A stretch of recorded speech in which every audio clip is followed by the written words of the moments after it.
Students, today we are starting with the new chapter probability. As usual, जैसे कि probability तुमने class 9th में भी किया होगा। मतलब प्रोबेबिलिटी एक्चुअली में है क्या? This is the chances of happening. जैसे तुमने छोटी क्लासेस में भी किया, 8th क्लास में भी प्रोबेबिलिटी किया, 9th क्लास में भी प्रोबेबिलिटी किया। क्या करते थे हम प्रोबेबिलिटी के अंदर? Number of favourable outcomes divided by the total number of outcomes. तो किसी भी चीज के होने के चांसेस क्या हैं, वो हमारा प्रोबेबिलिटी होता है। लेकिन जो 10th क्लास में हमारा जो लेवल है, थोड़ा सा प्रोबेबिलिटी का बढ़ जाएगा। एंड दिस लेवल एंड ये जो लेवल है, जैसे जैसे तुम्हारी क्लास आगे बढ़ती जाएगी, जैसे क्लास 11 12, तो उसके साथ साथ जो प्रोबेबिलिटी का लेवल है वो भी बढ़ता जाएगा। तो let us start with the probability. Probability actually में है क्या? क्या है प्रोबेबिलिटी हमारा? See, in a day to day life we come across statements such as, कौन सी statements होती हैं हमारी?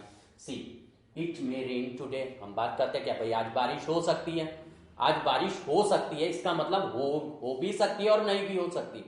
यानी कि यहां पर क्या है कि इट मे रेन टुडे, मतलब बारिश हो सकती है, हो सकता है ना भी हो, राइट। तो ऐसी स्टेटमेंट्स हम अपनी day to day life activities में देखते हैं। और हम क्या देखते हैं? I doubt he will pass the test। मुझे डाउट है कि वो टेस्ट पास करेगा या नहीं करेगा। मतलब अगर कोई भी स्टूडेंट अगर एग्जाम देने जाता है तो डाउट रहेगा कि वो पास करेगा या नहीं करेगा एग्जाम को, ये हमारे पास है। And chances are high that prices of diesel will go up. मतलब ये चांसेस है कि डीजल के प्राइस बढ़ सकते हैं, पेट्रोल के प्राइस बढ़ सकते हैं। इसका मतलब क्या है कि प्राइस बढ़ भी सकते हैं और नहीं भी बढ़ सकते। मतलब कि टू वे है। जैसे कि एक स्टूडेंट एग्जाम देने जाता है, वो पास भी हो सकता है, एग्जाम में फेल भी हो सकता है। अगर मैं एक कॉइन को टॉस करता हूं, हेड भी आ सकता है, और अगर हेड नहीं आएगा तो टेल भी आ सकता है। इसका मतलब क्या है कि यहां पर हम कुछ अनसर्टेनिटीज देख रहे हैं। मतलब कि जो भी पॉसिबल हमारा है, जैसे कि रेन हो भी सकती है, नहीं भी हो सकती, पास हो भी सकता है, नहीं भी हो सकता है। मतलब कि यहां पर क्या है? अनसर्टेनिटीज है। All the above statements indicate uncertainties. मतलब ये काम हो भी सकता है और नहीं भी हो सकता। मतलब चांसेस हैं होने के और चांसेस हैं ना होने के भी, राइट। तो ये जो है हमारी, दिस इज व्हाट, अनसर्टेनिटीज। तो जहां पे भी हमारी अनसर्टेनिटीज आ जाती हैं, वहीं पर हमारी जो है प्रोबेबिलिटी स्टार्ट हो जाती है। जैसे ही हमारा अनसर्टेनिटी आएगा, प्रोबेबिलिटी स्टार्ट होगा। तो अब हम इसका डेफिनेशन देखते हैं प्रोबेबिलिटी का। सी, प्रोबेबिलिटी क्या है? Probability is a measure of uncertainty. अभी जो हमने कुछ एग्जांपल देखे अनसर्टेनिटी के, भाई रेन हो भी सकती है, नहीं भी हो सकती। तो probability is what? Probability is a measure of uncertainty और the chances of happening a certain event. मतलब कोई भी इवेंट के होने के कितने चांसेस हैं, या मेजर ऑफ अनसर्टेनिटी क्या है, इस प्रोबेबिलिटी। अब यहां पर एक वर्ड आ रहा है, chances of happening a certain event. ये इवेंट क्या चीज है हमारी? जैसे कि इट मे रेन टुडे, मतलब बारिश हो भी सकती है, नहीं भी हो सकती। तो इवेंट क्या है? रेन का होना या ना होना इज एन इवेंट। अगर मैं एक कॉइन को टॉस करता हूं, या तो वो हेड आ सकता है या टेल आ सकता है। तो getting a head is an event, getting a tail is another event. तो इस तरीके से, जैसे अब मैं एक डाई रोल करता हूं, डाई में हमारा 1 2 3 4 5 6 होता है। मैं कहता हूं getting an even number, even number मतलब 2 4 6। So getting an even number is an event, getting an odd number is another event. तो इवेंट हमारा क्या होता है? The thing which is going to happen, जो मतलब हमारे फेवर में, जिसके बारे में हम सोच रहे हैं, जिसको हम करना चाहते हैं। मतलब कि रेन हो भी सकती है या नहीं भी हो सकती। मतलब रेन का होना या ना होना इज एन इवेंट। स्टूडेंट पास हो भी सकता है, नहीं भी हो सकता। तो स्टूडेंट के पास होना या ना होना is an event. So what is the probability? Probability is the chances of happening a certain event. See, अब प्रोबेबिलिटी का ये तो हमारा हुआ डेफिनेशन। अब हम क्लासिकल और मैथमेटिकल डेफिनेशन लेते हैं प्रोबेबिलिटी की, जो कि क्लास 9 में भी तुमने पढ़ी है। क्या है हमारी probability? Probability of an event, event को हम किससे भी नोट करके चलते हैं, ई से। जैसे कि मैं कहता हूं probability of getting a head, तो मैं उसको कैसे लिखूंगा, probability of getting a head when a coin is toss. So this is getting a head is an event. So probability of getting an event is what?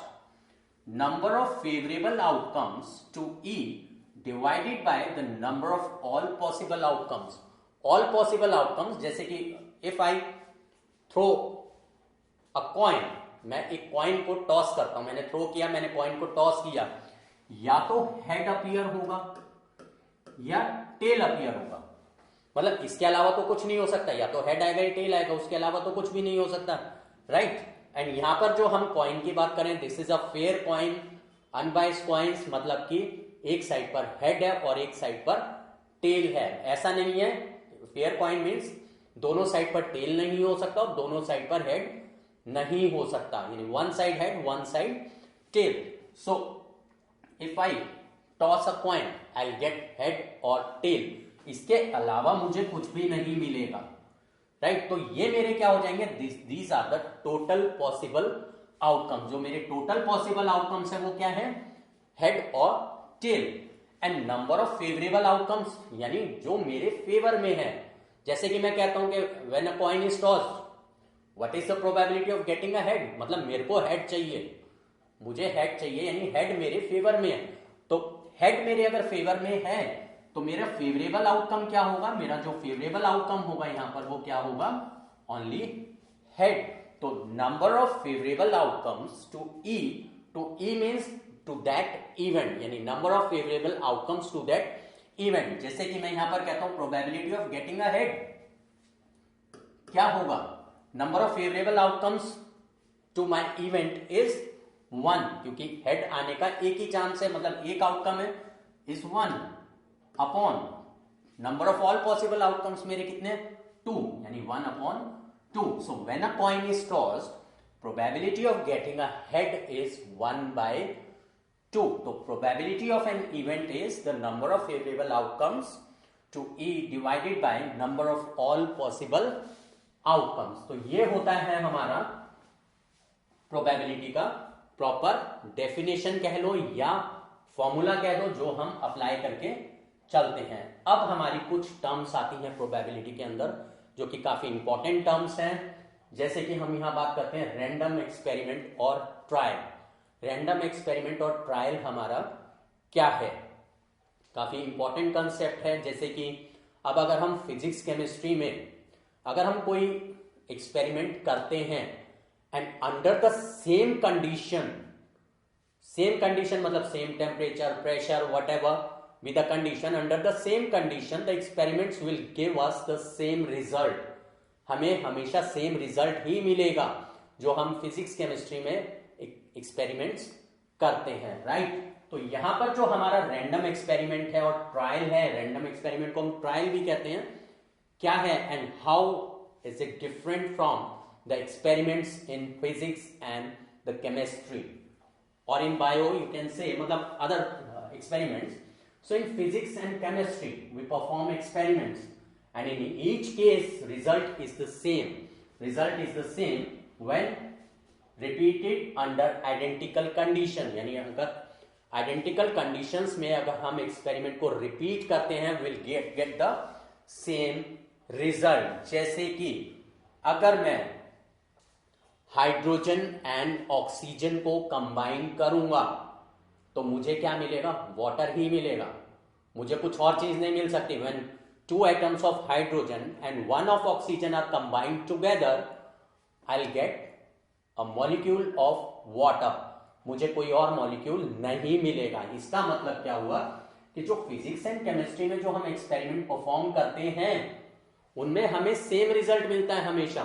तो वो जो हमारे कोई भी अगर हम रिपीटेड कंडीशन अगर लेते हैं, रिपीटेड आइडेंटिकल कंडीशन, हमें जो रिजल्ट है वो सेम मिलता है। लेकिन अगर मैं कॉइन को टॉस करता हूं, same temperature, same pressure, same environment, same जो भी लोग आसपास बैठे हैं सब बैठे हैं, मैंने एक कॉइन को टॉस किया, मुझे हेड मिला, मैं दूसरी बार अगर उस एक्सपेरिमेंट को रिपीट करूंगा तो जरूरी नहीं है मुझे हेड मिले, हेड मिल भी सकता है और नहीं भी मिल सकता, टेल भी आ सकता है।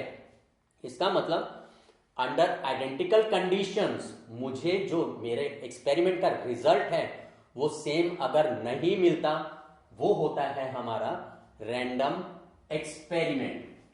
सी बट इन स्टैटिकल एक्सपेरिमेंट्स जो कि हम यहाँ डेटा की बात कर रहे हैं, in statical experiment the result may be all together different even when they are performed under identical condition. जैसे फिजिक्स, केमिस्ट्री में, बायो में हम कोई भी एक्सपेरिमेंट करते हैं अंडर आइडेंटिकल कंडीशन, हमें सेम रिजल्ट मिलता है। बट इन स्टैटिकल एक्सपेरिमेंट हमें जरूरी नहीं है कि सेम रिजल्ट मिले, हमें डिफरेंट रिजल्ट भी मिल सकता है। जैसे कि जैसे हम लूडो खेलते हैं, लूडो अगर हम खेल रहे हैं, हमने डाई रोल करा, कभी 1 आ जाएगा, कभी 2 आ जाएगा, कभी 6 आ जाएगा, कभी 4 आएगा, मतलब कभी 6 आएगा, दोबारा करेंगे फिर 6 आ जाएगा। मतलब जो एक्सपेरिमेंट में जो हमारा रिजल्ट है वो क्या है, सर्टेन नहीं है, इट इज अनसर्टेन, कुछ भी आ सकता है। तो कुछ भी आ सकता है is what the random experiment, right. तो ये हमारे क्या होते हैं, स्टैटिकल एक्सपेरिमेंट में जो हमारे रिजल्ट होते हैं दे आर रैंडम। अब हम बात करते हैं an experiment is said to be random experiment if the result is not certain। अगर हमारा रिजल्ट सर्टेन नहीं है तो जो हमारा एक्सपेरिमेंट है वो हमारा क्या होगा, is the random experiment but it may be one of the several possible outcomes when repeated under identical condition। इसका मतलब ये हुआ कि जब भी हम आइडेंटिकल कंडीशन में अपने एक्सपेरिमेंट को रिपीट करते हैं, जैसे कि मैंने एक डाई को रोल करा तो मुझे 1 2 3 4 5 6 में से ही कुछ मिलेगा, मुझे 7 नहीं मिल सकता। मतलब जो मेरा रिजल्ट है वो one of the several possible outcomes, यानी सेवरल पॉसिबिलिटीज जो उसकी हैं कि वो 1 भी आ सकता है, 2 भी आ सकता है, 3 4 5 6 कुछ भी आ सकता है, तो उन्हीं में से मुझे मेरा रिजल्ट मिलेगा। But it is not certain, uncertain है कि कुछ भी आ सकता है, बट आएगा किस में से, उन्हीं पॉसिबल वैल्यूज में से आएगा जो कि हमारी 1 to 6 है in case of a die. And in case of a coin या तो हेड आएगा या टेल आएगा, तो हेड और टेल इन दोनों में से ही मुझे रिजल्ट मिलेगा। बट इट इज अनसर्टेन कि मुझे हेड भी मिल सकता है और मुझे टेल भी मिल सकता है। अब हम एक एग्जांपल लेते हैं, tossing a coin is a random experiment as the result is either head और टेल। मैं कॉइन को टॉस करता हूं, हो सकता है हेड आए या हो सकता है टेल आए, तो या तो मुझे हेड मिलेगा या मुझे टेल मिलेगा। तो ये tossing a coin is a random experiment. Throwing a die is a random experiment because इसमें मुझे रिजल्ट क्या मिल सकता है, अगर मैं एक डाई को थ्रो करता हूं, एक डाई को रोल करता हूं, तो मुझे क्या मिलेगा, 1 2 3 4 5 और आई गेट 6। मुझे जो रिजल्ट मिलेगा वो इन 6 पॉसिबिलिटीज में से ही मिलेगा। एंड ये जो टोटल मेरी पॉसिबिलिटीज है these are known as outcomes, these are known as outcomes and these are the total outcomes, यानी टोटल पॉसिबिलिटीज मेरे एक्सपेरिमेंट की कितनी है। जब भी मैं कोई एक्सपेरिमेंट करता हूं, स्टैटिकल एक्सपेरिमेंट, उसके अंदर मेरी total possibility of getting the result क्या है, कि मुझे अगर डाई में रोल करता हूं 1 2 3 4 5 6 कुछ भी मिल सकता है, तो वो मेरे क्या होते हैं, टोटल नंबर ऑफ आउटकम्स। अब हम देखते हैं सैंपल स्पेस क्या होता है। अब ये सैंपल स्पेस एक नई टर्म आ गई। सैंपल स्पेस बेसिकली क्या है, मेरे जितने भी ऑल पॉसिबल रिजल्ट्स हैं इन अ रैंडम एक्सपेरिमेंट, अगर मैं उसको इकट्ठे ले लेता हूं एक साथ, मतलब सारी पॉसिबिलिटीज को अगर मैं कंसीडर कर लेता हूं, when I take them together is called a sample space. So sample space is a set of all the possible outcomes. Set of all the possible outcomes means is a group of all the possible outcomes. The set of all the distinct possible outcomes. एक और चीज, all the possible outcomes इसका मतलब क्या है कि distinct होने चाहिए, repeat नहीं होने चाहिए. This word has the importance. The set of all the distinct possible outcomes of a random experiment is called the sample space, and it is always denoted by the capital letter S. So the set of all the distinct possible outcomes of a random experiment is called the sample space of random experiment. अब जितने भी हमारे sample space होंगे, NS is for the number of outcomes in the sample space.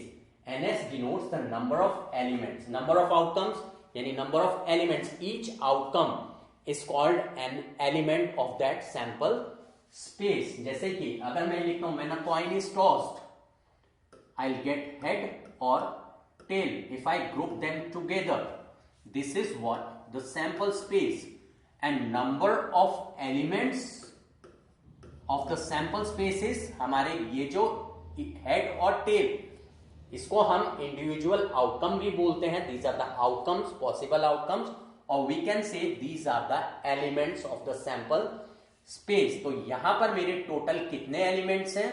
1 2. So total number of elements in this sample space is 2, और the total number of outcomes in this sample space is 2. इसको हम किससे denote करते हैं?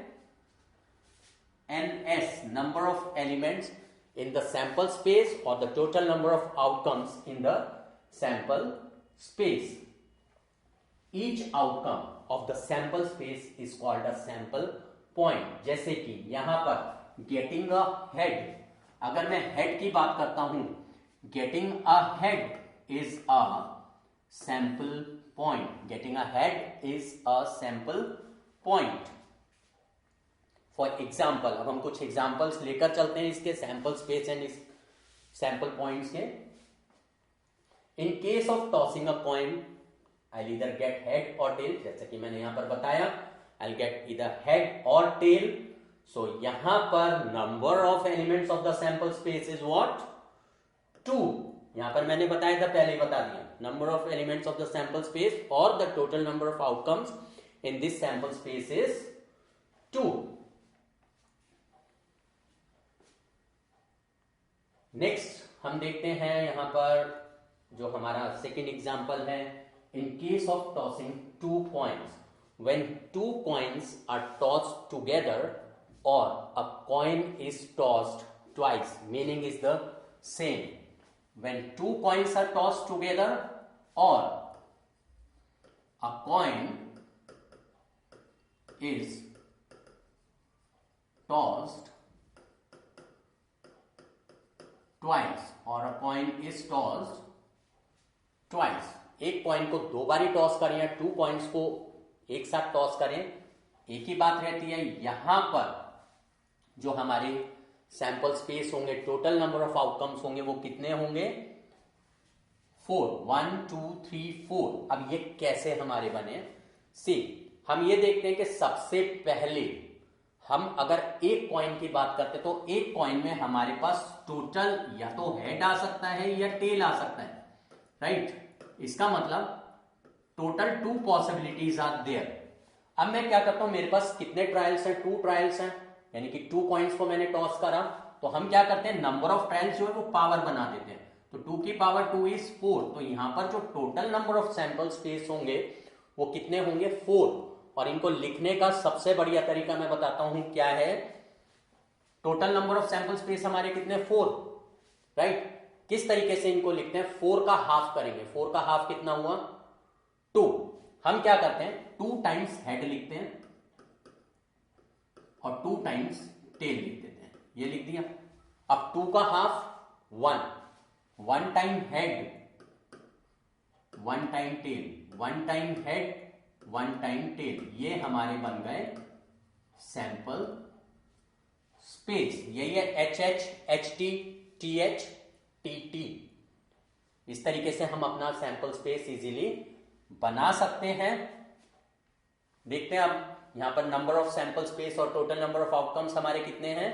4. जैसे कि यहां पे मैंने कैलकुलेट करा, total number of outcomes is 4.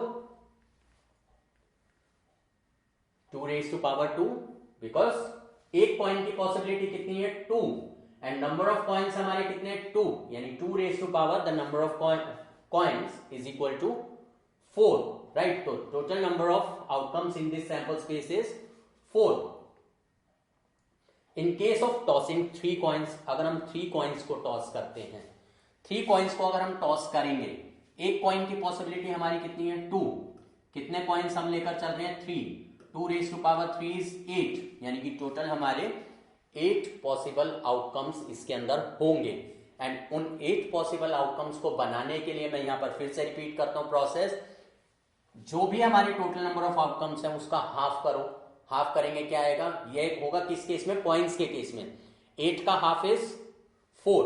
तो क्या करते हैं हम 4 टाइम्स हेड लिख देते हैं एंड 4 टाइम्स टेल्स लिख देते हैं. 4 का half is 2, 2 times head, 2 times tail, head head tail tail. 2 का half is 1, 1 time head 1 time tail, head tail head tail head tail head tail. तो ये हमारे बन गए टोटल सैंपल स्पेस और टोटल नंबर ऑफ आउटकम्स कितने हैं 8. तो इजीली हम ये बना सकते हैं right. In case of tossing 3 coins, ये हमारे सैंपल स्पेस हो गए हैं राइट. इसमें मैंने डिफरेंट टेक्निक यूज करी है बनाने की, वो भी मैं अभी बताता हूं कैसे करी है. सी, हो सकता है कि जब हम 3 कॉइन्स को टॉस करते हैं या हम एक कॉइन को 3 टाइम्स टॉस करते हैं तो हो सकता है कि तीनों कॉइन्स पर हेड आए यानी कि विल गेट 3 हेड्स, हमें 3 हेड मिले. एच यानी first coin head, second coin shows head, third coin shows head. तो हमें क्या मिल सकता है, या तो तीनों के तीनों हेड मिल सकते हैं. अगर हम 3 कॉइन्स को टॉस करेंगे तो हो सकता है 3 हेड्स मिले, हो सकता है हमें 2 हेड्स मिले राइट. अगर 3 हेड्स हमें नहीं मिलते तो हमें 2 हेड्स मिल सकते हैं. तो 2 हेड एच एच टी यानी फर्स्ट कॉइन पर हेड, सेकेंड कॉइन पर हेड, थर्ड कॉइन पर टेल, 2 हेड्स हो गए. अब हम क्या करते हैं, इसको रोटेट करते हैं. इसको अगर हम रोटेट करेंगे तो किस तरीके से, जैसे एच एच टी है, एच एच टी को मैं किस तरीके से लिख सकता हूं, एच एच टी लिख सकता हूं.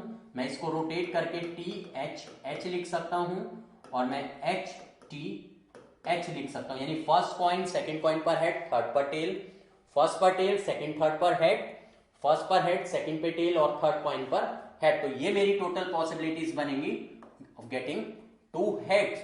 अब अगर या तो 3 हेड्स होंगे, एक 0 टेल होगा, या 2 हेड होंगे 1 टेल होगा. हो सकता है 1 हेड हो. अगर मेरे पास 1 हेड होगा तो इसका मतलब 2 टेल्स होंगे. तो ये जितने भी ये 3 केसेस मैंने लिए, ये सारे 2 टेल्स के केसेस लिए हैं. 3 हेड्स आ सकते हैं, 2 हेड्स आ सकते हैं, 1 हेड आ सकता है, या हो सकता है एक भी हेड ना है यानी कि 0 हेड.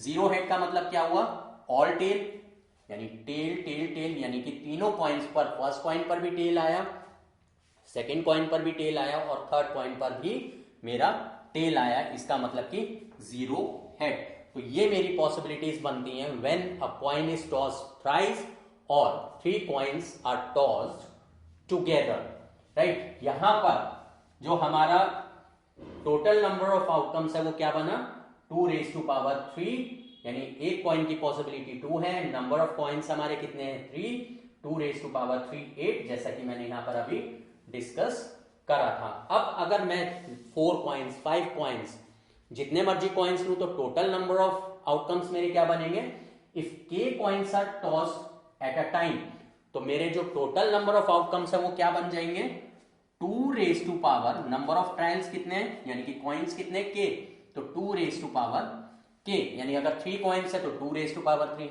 2 कॉइन्स है तो 2 रेज टू पावर 2, 5 कॉइन्स है तो 2 रेज टू पावर 5. इस तरीके से मेरे टोटल नंबर ऑफ आउटकम्स आ जाएंगे. तो यहां पर क्या होगा, if k coins are tossed at a time then number of sample space और the sorry and the then the total number of outcomes will be, यानी कि number of elements in the sample space is 2 raise to power k।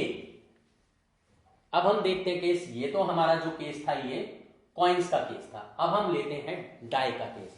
When a die is rolled, तो हमारा जो sample space है वो क्या बनेगा, sample space के एलिमेंट्स क्या होंगे, 1 2 3 4 5 6, यानी कि number of elements in the sample space, और we can say the total number of outcomes is equal to 6, क्योंकि 1 2 3 4 5 6 इनमें से कोई भी नंबर आ सकता है। तो ये हमारे पॉसिबल एलिमेंट्स होंगे when a die is rolled.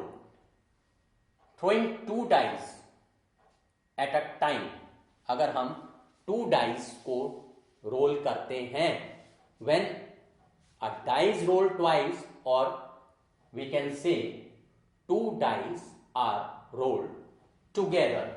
यहां पर जो डाइस है तुम इस तरीके से भी लिख सकते हो, और यू कैन से 2 डाइस, इस तरीके से भी हम ले सकते हैं। Throwing 2 dice at a time gives, कितना है, एक डाई की पॉसिबिलिटी कितनी है, 6, एंड कितनी डाइस हो गई, नंबर ऑफ ट्रायल इज 2, यानी कि टोटल 36 एलिमेंट्स इस सैंपल स्पेस में होंगे, यानी कि टोटल नंबर ऑफ आउटकम्स हमारे क्या होंगे, 36। अब वो जो 36 हमारे आउटकम्स होंगे वो कैसे आएंगे, सी, अगर मैं 2 डाइस को एक साथ रोल करता हूं तो हो सकता है मेरा फर्स्ट डाई पर 1 आए। अगर मेरा फर्स्ट डाई पर 1 आता है तो उस 1 के साथ सेकेंड डाइस पर 1 2 3 4 5 6 कुछ भी आ सकता है। यानी अगर मेरा फर्स्ट डाई पर 1 है तो सेकेंड डाई पर 1 आ सकता है, 2 आ सकता है, 3 आ सकता है, 4 5 6 कुछ भी आ सकता है। तो इसका मतलब फर्स्ट डाई पे 1, सेकंड पे 1, फर्स्ट डाई पे 1, सेकंड पे 2, फर्स्ट डाई पे 1, सेकंड पे 3, फर्स्ट डाई पे 1, सेकंड पे 4, इस तरीके से। अब अगर मेरा फर्स्ट डाई पर 2 आता है तो 2 के साथ सेकंड डाई पे 1 2 3 4 5 6 कुछ भी आ सकता है। तो इस तरीके से, और फर्स्ट डाई पर मेरे कितने आ सकते हैं, 1 2 3 4 5 6 कुछ भी आ सकते हैं। तो ये मेरे जो है टोटल सैंपल स्पेस यहां पर बनेगी। इसका मतलब क्या है कि फर्स्ट डाई पर 1 है, सेकंड पे 1 2 3 4 5 6 कुछ भी है, सेकंड पे कुछ भी हो सकता है 1 2 6। इसी तरीके से अगर फर्स्ट पर मेरा 6 है तो सेकंड पे 1 2 3 4 5 6 कुछ भी हो सकता है। तो टोटल ये हमारे कितने बनेंगे, टोटल 36 ऑल पॉसिबल आउटकम्स हमारे यहां पर फॉर्म होते हैं। तो यहां पर number of elements of the sample space और the total number of outcomes will be 6 raise to power 2, that is 36। अब अगर मैं 3 डाइस रोल करूं एक साथ, या एक डाई को 3 टाइम्स रोल करूं, अगर मैं 4 डाइस रोल करता हूं एक साथ और आई रोल अ डाई 4 टाइम्स, तो मेरे जो टोटल नंबर ऑफ आउटकम्स होंगे वो क्या हो जाएंगे, जो भी मेरा एक डाई पर पॉसिबिलिटी है उसकी मैं पावर बना दूंगा, किसको, जितने भी मेरे नंबर ऑफ ट्रायल्स और नंबर ऑफ डाइस हैं। So if k dice are rolled at a time, k dice ऐसे भी लिख सकते हो और ऐसे भी लिख सकते हो। So if k dice are rolled at a time, di is for single die and dice is for plural, dice। तो यहां पर हमारा क्या बनेगा, total number of outcomes will be 6 raise to power k। तो ये हमारे यहां पर टोटल नंबर ऑफ आउटकम्स बनते हैं।